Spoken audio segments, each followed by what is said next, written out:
Hey guys, Frank here, and today we have something really special. Now, you all know that I love working with images, right? Because, well, as a photographer, as a creative person, you love to work with images. And let's be honest, photography is freezing unique moments in time that never come back. And I think that sometimes we all know this feeling. You take an image, you come home and it's slightly out of focus. It's a little bit blurred, or maybe there's a situation where there's a lot of noise. Now, let's see hands. How many of you people actually deleted images because you thought, well, this isn't savable? And how many of those images were from your loved ones, or maybe situations that indeed will never come back again? For my work, for example, I have to shoot sometimes in very difficult situations, like for example the Concertgebouw in Amsterdam, where the light is very, very horrible for photography. So there's a lot of noise. ISO 64000, no problem at all. Noise, it can be a problem if you want to print large, right? But there's a solution for this. Now, we all know artificial intelligence, right? And nowadays it's everywhere. And most of the time it's more a label like, hey, if I put on artificial intelligence, a little bit like the .com, everybody will love it. But sometimes there's also software where you go like, wow, I have to pick up my jaw from the floor. Today, I'm going to show you one of those solutions. Today, I want to show you Topaz Photo AI. Are you sitting? Because this one will literally blow your mind. At least it did for me. Okay, so let's switch over to the laptop and let's start with this image. Now, this was shot during a trip from us to the Orchideeënhoeve, and that's very close to our home, so we are there sometimes, and it's a beautiful location. So in this case, I could have come back and did the shot again. So what is wrong with this shot? Well, when you look at it like this, there's not really something wrong, but let's say if we go to 100%. And this was shot on my phone, and as you can see here, it's not 100% sharp, and it's a little bit blurry. And maybe this is one of those shots where you go like, yeah, it's nice for my memory, but I don't want to save this one. Well, let's see what the magic did. So I'm going to take this slider, I have it now on split. There we go. Now look at this. Now I see something that is literally a lot better.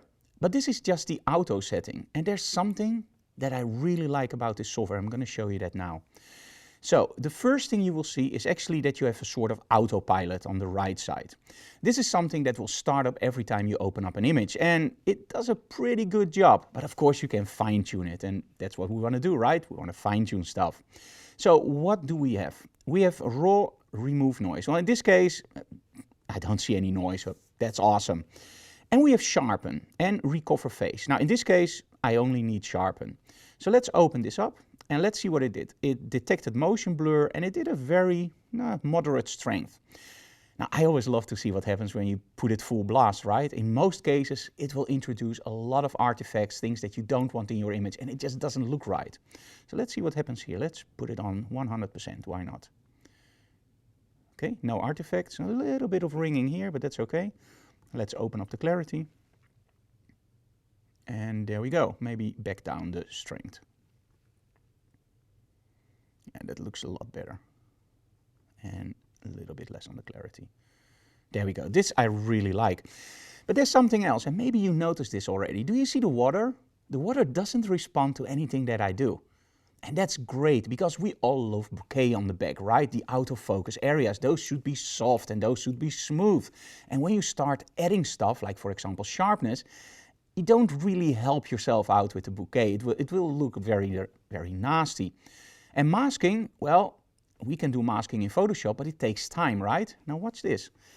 There is a little slider here, subject only, and it already did the masking for us. So now when I turn this off, you can see that it also works on the water. And in this case, I don't really like it in the water. But when I do this, this is what I like. It really jumps out. So images that are slightly out of focus, no problem. But what if you miss the focus point? Like for example, a close-up of a flower. Like this one. Well, it doesn't really look bad, but I would love to see a little bit more sharpness over here. Oh, there we go. This was the auto setting. Look at this. So now when I turn it back, it's pretty soft. When I open it up, look at that. But again, let's see how far we can push this. Let's go all the way up. And let's go all the way up here. And let's see. There we go. Now look at those water droplets. I really, really like this. It shows me detail that I didn't see before. And again, subject only, or also the backdrop. And now look what it does to the bouquet. I really don't like this. It's too rough. But when I disable that, oh, there we go. Now it pops like crazy. You can even enhance the resolution. Let's try what happens there. So you can do high fidelity, graphics, low resolution, and suppress noise. In all honesty, in these kinds of shots, I don't really see a big difference. I'm mostly totally flabbergasted by what sharpen does. But you can always try this out on lower resolution images. It's supposed to do a really lot for those images. Okay, there we go. So I missed the focus point here, but hey, actually, now it looks pretty okay. But what if you actually nailed the focus point perfectly and you just want to add some three-dimensionality in your image? Let's go to this one. And again, this is 100% zoomed in. Let's just go back to fill so you can see what I shot. So this is the filled image, and let's go to 100%. And this one looks okay, right? It doesn't really look bad, but wait until the autopilot is done. And there we go. Look at the difference. There's hardly any difference, right? So this one is perfect, but can I still enhance it? Of course. Let's set the slider in the middle so you can see the difference. Let's go for sharpen. And let's first just do the autopilot version. There we go, just a little bit. But what if I want those water droplets to be more three-dimensional? Of course, add some strength, add some clarity. And there we go, look at this, it just pops into focus. Wow. And I can tell you already, this is so highly addictive. You just want to do this on all your images because you think you nailed the focus, you think you have a razor sharp image, and you do something like this and you go like, wow, that's better. But hey, I'm not really a flower photographer, right? I'm more into fashion. And of course with fashion we don't miss focus. Sometimes we do miss focus, but most of all we don't want to miss focus. So what if I use one of my fashion images? Now of course I didn't choose one that I shot with strobes. This one was shot with Claudia during a workshop where we actually used continuous lighting. And the lighting wasn't that bright, so that meant that we have a lot of noise in the image. Now, of course, my Sony camera is pretty good with noise, so I don't have a lot of annoying noise. It actually looks pretty okay. But what happens if we take that out? Well, the first thing you might notice, like, hey, okay, we're just gonna take noise out. So let's do that first. So let's disable sharpen for now and just remove the noise. So let's move the slider. There you go. You already see that we have a lot less noise. You also see a nice artifact over here, which isn't a real artifact, by the way. If you just move this, you won't see it in the final image. But sometimes that happens with the preview. There we go, now it's gone. So the noise is gone. But what if? You know what I mean, right? Let's add that sharpness again. So there we go. And now something really weird happens. And I don't exactly know how to explain this, except just look at it. So let's build preview. There we go. Now this was before and this is after. Now look at the mask. Now when I shoot medium format cameras, I always love the three-dimensionality in the images. It looks like everything is wrapped around something round. So when you shoot a face, it's really round. And whenever I shoot it with the Sony, it's razor sharp. It has some three-dimensionality. Of course, it's a great camera. But I do miss that little bit of roundness. And look at what happens here. Look at the mask. It not only appears much sharper, but it also looks like it really wraps around my model. Look at the brightness in her eyes. You now see all the LED lights. In my opinion, it doesn't just fix something, it really enhances an already great shot. Of course, it takes out the noise, but the sharpness and the three-dimensionality, that's something that I didn't expect when I was starting this review. And this became the point where I started to go like, okay, now let's see what it can really do.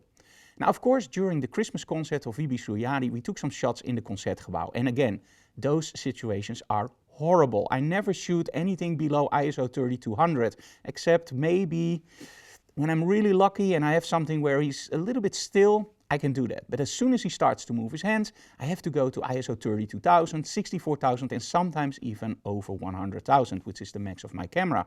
So a lot of noise. So let's see what happens. Let's first hide it so you can't see what happens. Okay.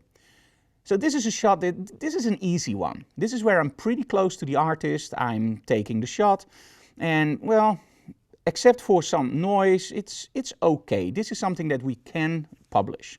It's not 100% wow, but hey, it's okay. So let's see what the autopilot is. Okay, this already looks a lot better. Let's see if we can enhance this. So let's go for sharpen. Let's do standard. Let's add a little bit of strength and clarity. We don't want to introduce any noise, of course. But hey, this software doesn't introduce any noise. That's awesome. Look at this. Now, this is a huge difference. This is between, well, shooting in the Concertgebouw or shooting with artificial lighting. And this is the point. If you're not convinced yet, please sit down. Make sure that you fasten your jaw, because this is the part where it literally will drop to the floor. So let's first hide everything. And let's go for an image I shot all the way behind in the Concertgebouw. So what I do during the concert is the first few shots, I will always sit very close to the artist and shoot from a very low or higher angle, just to have some close-ups. But it's also very cool sometimes to go all the way in the back of the Concertgebouw and shoot it with the whole area and zoom in a little bit. And well, when you shoot on very high ISOs, that's actually a disaster, because what you're seeing here is actually the zoomed in shot. So let's go to fit. There we go. So this is fit. And yeah, you already see that there's a tremendous amount of noise here. So when we go to 100%, it's almost like, yeah, this is something which you send to the artist, like, hey, here you have a shot. You can't really use it, but hey, it's an atmospheric shot. Let's see what the autopilot does. And again, are you sitting? Watch this. Now, this is insane. I know there's a lot of stuff that puts labels on everything, like this will really improve your images. Something like this, I've never seen before. This will literally change the way that I shoot my images during live concerts.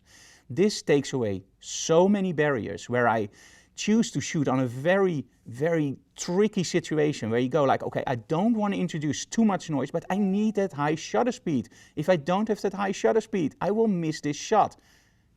I don't have that problem anymore, because I will just shoot it on ISO 100,000 or whatever, and I will just run it through the software. Again, this is the autopilot. I didn't even tune this. Look at the difference. I don't know how it does it, but this is insane. Let's see if we can fine-tune this. Let's do sharpen. Let's do a little bit higher. There we go. Let's turn off sharpen and let's see the difference. Okay, it's a little bit softer. Nice. I really like every detail here. Very nice. Recover phase and maybe enhance resolution. Why not? Let's do high fidelity. Let's see what happens. There we go. I think it looks great. The enhanced resolution, I think on the higher resolution images, you don't really see a lot, but it's still a little bit, especially in the hairs and a little bit over here. But I think this really works on lower resolution images. Now, if you think like this was already interesting, how about if you have an image that has a very, very low resolution? For example, something you shot 10 years ago on your mobile phone. Well, in that case, you can always upscale. You can input your original, and you can literally output something smaller, 1 time, 2 times, or max. For high resolution images, like I'm shooting here with a 60 megapixel camera, I don't really use that upscaling, but if you have something that's really low resolution, it can work like a charm. So overall, I just wanted to point this out to you guys, that this software is out there. It can literally change your whole workflow if you are working in situations where you don't have 100% control over your lighting, or you can't use the high shutter speeds. And it's just that little thing between throwing an image out or keeping it. And of course, if you missed your focus just a little bit, this is the solution. So guys, make sure you check out Topaz Photo AI. It's one of the packages that literally just blew my mind, and that doesn't happen a lot. So Topaz, thank you so very much for creating this software, because it doesn't only make my workflow better, but now I can actually go through some images that I shot in the past of our loved ones that were not 100% up to par, a little bit, well, a little bit too bad. So you can't really use them, but with this software we can probably just breathe new life into them and enjoy those images. Thank you so very much, Topaz, and make sure you check it out. I'm pretty sure you're gonna love it.